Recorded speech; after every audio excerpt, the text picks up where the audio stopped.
Halo, perkenalkan, nama saya Angelica, NPM 1842034. Di sini saya mau mempresentasikan tentang ujian tengah semester seminar akuntansi dengan nomor artikel utama 38 dan berjudul The Impact of Corporate Governance on Intellectual Capitals in Iran. Latar belakang dikarenakan kemunculan ekonomi modern yang tumbuh semakin pesat, diiringi dengan perkembangan teknologi informasi dan persaingan bisnis yang sangat kompetitif. Setiap perusahaan menuntut untuk meningkatkan kinerja perusahaan dan inovasi terhadap tata kelola perusahaan, menurut Sinuran et al. 2019. Saat ini banyak peneliti yang memusatkan perhatian pada modal intelektual yang terdiri dari pengetahuan dan pengalaman karyawan, sistem informasi, hubungan bisnis, dan aliansi di suatu perusahaan, menurut Amina Bualai dan Alam Handan 2019. Perusahaan semakin sadar akan pentingnya tata kelola yang efektif, harus menyediakan mekanisme yang diperlukan untuk meningkatkan efisiensi IC perusahaan. Biasanya komite audit berperan penting dalam tata kelola suatu perusahaan, khususnya untuk meningkatkan efektivitas dalam memonitori manajemen perusahaan, menurut Chaudhry Ghafran dan Noel O'Sullivan 2013. Urgensi penelitian yang saya angkat di sini adalah perkembangan teknologi saat ini sangat pesat terutama dalam bidang telekomunikasi. Dalam bidang transportasi, beralihnya jasa transportasi konvensional ke transportasi online seperti Grab dan Gojek merupakan bentuk kemajuan teknologi. Transportasi online memiliki banyak peminat dikarenakan adanya kepraktisan, transparansi, keterpercayaan, keamanan, kenyamanan, asuransi, ragam fitur, diskon dan promosi, dan lahan kerja baru atau sampingan. Dikarenakan oleh inovasi yang dikembangkan oleh Grab dan Gojek, membuat bisnis transportasi konvensional menjadi redup, menurut Anwar 2017. Pada era modern ini, nilai perusahaan tidak lagi dinilai dengan seberapa besar kepemilikan perusahaan atas aset-aset berwujud, melainkan modal intelektual berupa inovasi dan pengetahuan yang membuat suatu perusahaan mampu untuk bertahan dan bersaing. Seperti yang kita lihat, di mana era teknologi saat ini lebih didominasi oleh perusahaan-perusahaan yang memiliki inovasi teknologi masa kini. Sedangkan perusahaan yang tidak mengembangkan modal intelektualnya akan perlahan meredup. Seperti Nokia, yang merupakan perusahaan telekomunikasi yang berdiri pada tahun 1865 di negara Finlandia, mengalami kebangkrutan dikarenakan oleh kemunculan perusahaan Apple dan Samsung. Dari kasus-kasus ini dapat dilihat bahwa inovasi yang merupakan bagian dari modal intelektual yang sangat penting bagi suatu perusahaan, apalagi untuk perusahaan teknologi informasi dan elektronik. Inovasi adalah kunci dari segalanya. Keunggulan produk yang diperoleh dari inovasi akan memberikan profitabilitas bagi perusahaan. Hal ini juga didukung oleh penelitian yang sebelumnya dilakukan yang menyatakan modal intelektual berpengaruh signifikan positif terhadap profitabilitas. Selanjutnya ada dependen penelitian. Dependen penelitian pada artikel ini adalah modal intelektual. Titik awal dalam mendefinisikan modal intelektual harus dimulai dari definisi aset. Beberapa literatur dan sastra yang cukup kompleks menjelaskan definisi modal intelektual yang berbeda-beda. Definisi modal intelektual menurut Widyaningrum 2004 adalah sumber daya berupa pengetahuan yang tersedia pada perusahaan yang akan mendatangkan keuntungan di masa depan, di mana pengetahuan tersebut akan menjadi modal intelektual jika diciptakan, dipelihara, dan ditransformasi serta diatur dengan baik. Para peneliti menyatakan modal intelektual terdiri dari 3 komponen utama, yaitu human capital, structural capital, sama relational capital. Human capital itu merupakan sumber inovasi, pengetahuan, keterampilan, dan kompetensi dalam suatu perusahaan. Human capital mencerminkan kemampuan kolektif perusahaan untuk menghasilkan solusi terbaik berdasarkan pengetahuan sumber daya manusia dalam perusahaan. Yang kedua, structural capital merupakan kemampuan perusahaan memenuhi proses rutinitas perusahaan yang mendukung karyawan menghasilkan kinerja intelektual yang optimal dan kinerja bisnis secara keseluruhan. Karyawan dapat memiliki tingkat intelektualitas yang tinggi, tapi jika perusahaan memiliki sistem dan struktur yang buruk, maka modal intelektual tidak dapat tercapai. Yang ketiga, relational capital merupakan hubungan baik yang dimiliki perusahaan dengan para stakeholders-nya, seperti pemasok, pelanggan, pemerintah, dan masyarakat sekitar. Relational capital dapat muncul dari luar perusahaan yang dapat menambah nilai bagi suatu perusahaan. Selanjutnya, model penelitian terdahulu.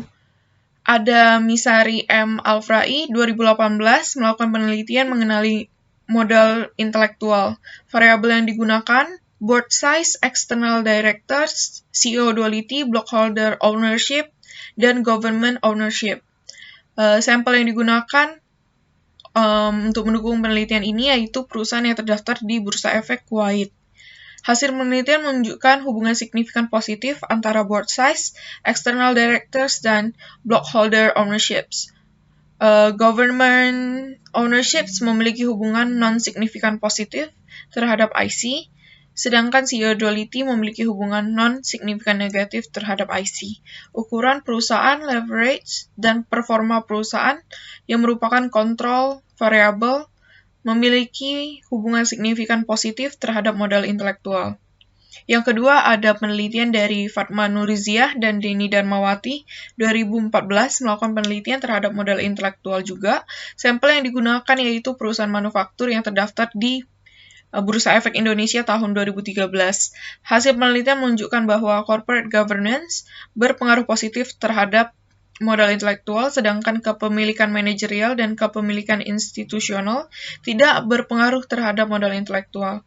Variabel kontrol dalam penelitian ini menunjukkan bahwa ukuran perusahaan dan profitabilitas berpengaruh positif terhadap modal intelektual, sedangkan leverage tidak memiliki pengaruh terhadap modal intelektual. Yang ketiga, ada Nadia Gomez dan Sarche L.C. Hatane, 2017, melakukan penelitian untuk menganalisa pengaruh secara langsung tata kelola perusahaan terhadap kinerja modal intelektual dan pengaruh tidak langsung dengan menggunakan struktur modal dengan variabel intervening. Hasil menunjukkan bahwa board size dan board composition berpengaruh signifikan positif terhadap value added IC, sedangkan board meeting tidak berpengaruh terhadap value added IC. Board size tidak berpengaruh terhadap leverage, board composition berpengaruh signifikan negatif terhadap leverage, dan board meeting berpengaruh signifikan positif terhadap leverage. Selanjutnya ada hubungan variabel independen dan dependen. Yang pertama itu pengaruh ukuran dewan direksi terhadap modal intelektual. Ukuran dewan merupakan sumber daya bagi perusahaan untuk memberikan informasi kepada investor tentang pendapatan masa mendatang melalui pengungkapan modal intelektual. Ukuran dewan yang besar dapat mengurangi kekurangan dalam keterampilan bisnis melalui pengambilan keputusan kolektif. Menurut Indra A.B. Sekera, 2010. Yang kedua, ada pengaruh direktur independen terhadap modal intelektual yang dilakukan oleh peneliti Van den Berg and Beilden, 2005, meneliti masalah independensi sebagai faktor penting dalam memastikan efektivitas dewan melalui pemantauan dan peran strategi para dewan. Faktor utama untuk dewan independensi adalah memperoleh banyak direktur independen pada direksi perusahaan. Mereka menyatakan bahwa kemampuan dewan direktur, kemauan, dan lingkungan dewan direktur dapat mengarah pada sikap independen setiap direktur. Yang ketiga, ada pengaruh ukuran komite audit terhadap modal intelektual.